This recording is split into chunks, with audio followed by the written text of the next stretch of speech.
Bismillahirrahmanirrahim. Assalamualaikum warahmatullahi wabarakatuh. Perkenalkan, nama saya Siddiq Hamka Ghazali.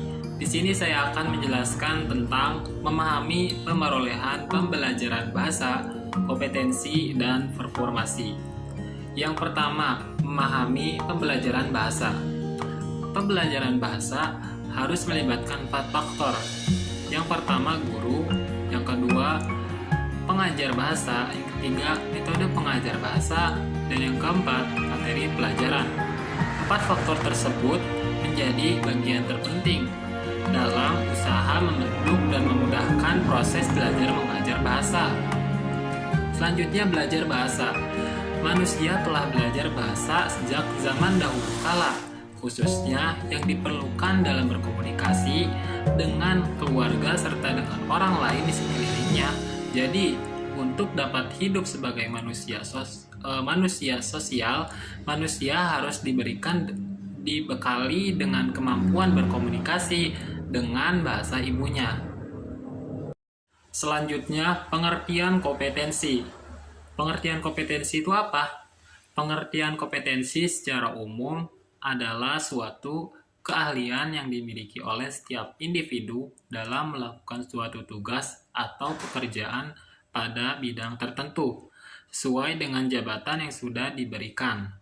Nah, ada juga arti kompetensi. Arti kompetensi tidak melulu diartikan sebagai pengetahuan atau keahlian seseorang, tapi juga keinginan seseorang untuk mengerjakan apa yang diketahuinya sehingga mampu memberikan manfaat. Ada pula manfaat kompetensi.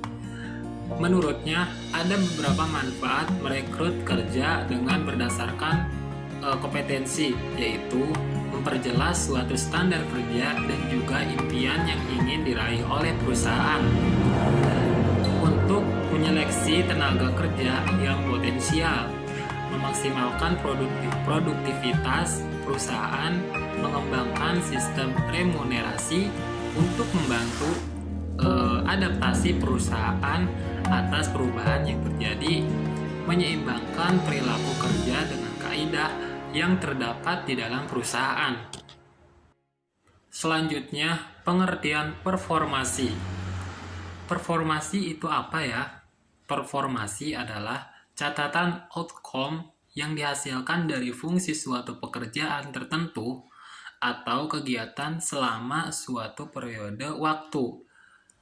Sedangkan yang dimaksud dengan penilaian performasi adalah suatu cara mengukur kontribusi dari individu-individu anggota organisasi kepada organisasi. Nah, ada juga tujuan performasi itu apa ya? Tujuan performasi untuk mereward performasi sebelumnya dan untuk memotivasi perbaikan performasi pada waktu yang akan datang. Selanjutnya, perbedaan antara pemerolehan bahasa dan perbedaan pembelajaran bahasa. Yang pertama kita akan bahas perbedaan pemerolehan bahasa. Language acquisition adalah proses manusia mendapatkan kemampuan untuk menangkap, menghasilkan, dan menggunakan kata untuk pemahaman dan komunikasi. Kapasitas ini melibatkan berbagai kemampuan, seperti sintaksis, fonetik, dan kosakata yang luas. Selanjutnya, perbedaan pembelajaran bahasa. Terjadinya perubahan paradigma pendidikan yang menempatkan manusia sebagai sumber daya yang untuk memberikan arah kebijakan mendasar dalam meletakkan kerangka bagi pembangunan pendidikan masa mendatang.